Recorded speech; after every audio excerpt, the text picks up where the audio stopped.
You wouldn't expect to find this just 4 miles from downtown Nashville. An actual farm with cows, barns, gardens, a honeybee sanctuary, and lots of really old, really big trees. Glenlevin is a place that embodies the work of the Land Trust. It's 65 acres, historic agricultural and scenic landscape with lots of wildlife, and it's protected forever. This living piece of history is the Land Trust for Tennessee's Glenlevin Farm.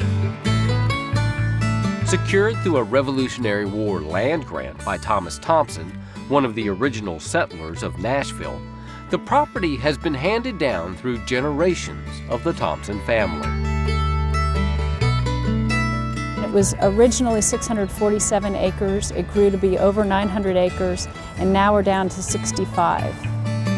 Every day we learn something new about all the structures, and we have a lot of wonderful family documents that tell us things and some great old family photographs. The young girl in this photograph is Susan West, Thomas Thompson's great-great-great-granddaughter. Susan ended up giving Glenlevin to the Land Trust for Tennessee, a nonprofit group preserving important natural and historic places from development so they can be experienced by people today and tomorrow. Places like this are disappearing. And as our society grows to be one where people are looking down at iPods and iPads, to have the opportunity to look up and see the world around you and interact with it in a real, raw way is a rare one. The house here at Glenlevin dates back to 1857. Since it was built, countless people have seen it as they pass by on Franklin Pike. One of those was a young artist named Charles Brindley, who grew up hearing stories from his grandmother about how she used to come here in a horse and buggy to deliver groceries. I would always stop at the gates of Glenlevin and look up at this old house sort of in mist and think, how would I ever get access to a place like that to draw it and paint it or to do images? I would just pray that this would happen. Today, Charles finds his prayers have been answered. God has just kind of said, this is what you asked for, I've delivered it, and what are you going to do with it? So this is what I'm doing with it. What he's doing is preserving the Glenlevin of the here and now, before the windows are replaced and brick walls get patched, by producing a series of drawings, studies, and paintings. It's very romantic when you go into a place like this and it's not gentrified and it's not refined. It's kind of been in slumber, you might say, for many years. So we have cracked brick and peeling paint.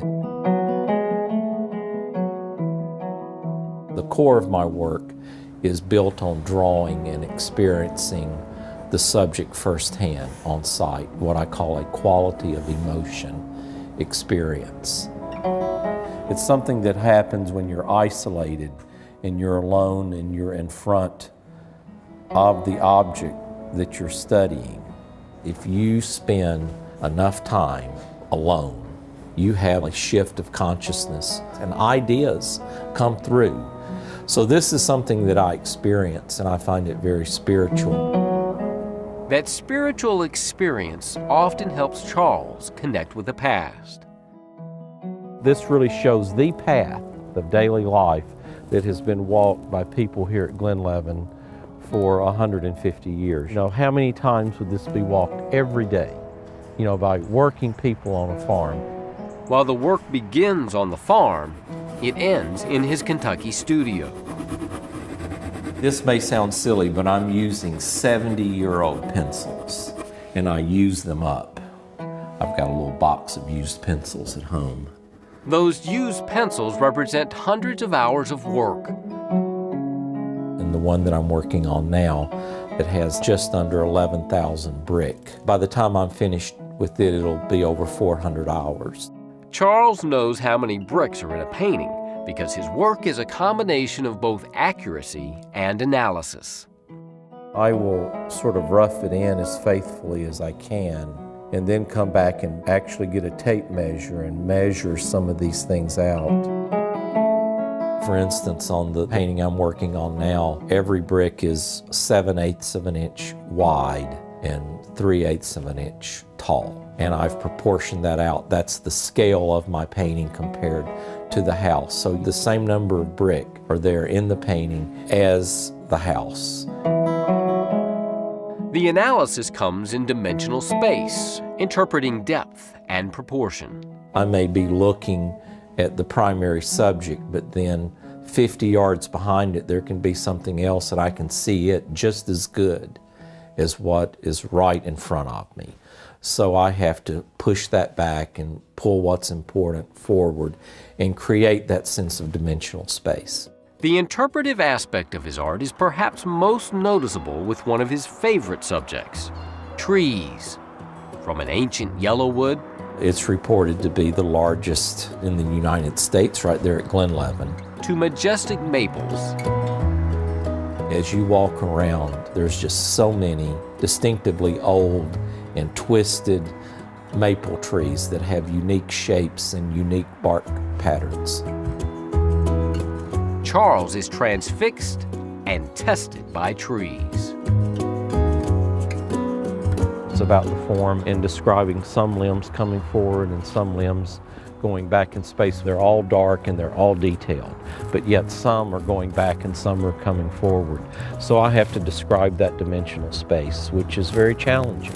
Just an average size tree drawing for me could easily be 150 or 200 hours.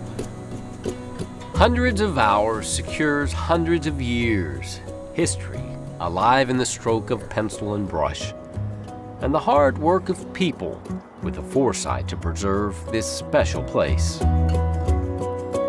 This could be a model for other historic houses and properties. There's just something about a photographic document of an old estate like this that just falls short of what these drawings and paintings can do. When people come out here in 50 years, I hope they'll say that we were very thoughtful about what we did and what we didn't do, and that we did the right thing. I'm Ken Tucker on The Wild Side.